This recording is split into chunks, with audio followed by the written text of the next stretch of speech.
Such was the gentleman who addressed me in that impetuous manner.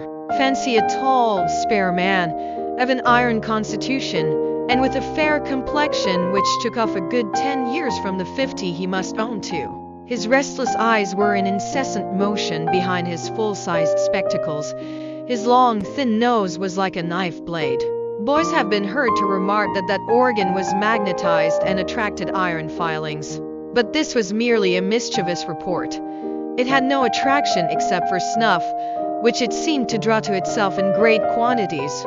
When I have added, to complete my portrait, that my uncle walked by mathematical strides of 1.5 yards, and that in walking he kept his fists firmly closed, a sure sign of an irritable temperament, I think I shall have said enough to disenchant anyone who should by mistake have coveted much of his company. He lived in his own little house in Nigstrasse, a structure half brick and half wood, with a gable cut in 2 steps. It looked upon one of those winding canals which intersect each other in the middle of the ancient quarter of Hamburg, and which the great fire of 1842 had fortunately spared. It is true that the old house stood slightly off the perpendicular, and bulged out a little towards the street.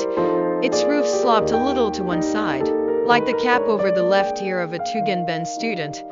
Its lines wanted accuracy, but after all, it stood firm, thanks to an old elm which buttressed it in front, and which often in spring sent its young sprays through the window panes. My uncle was tolerably well off for a German professor.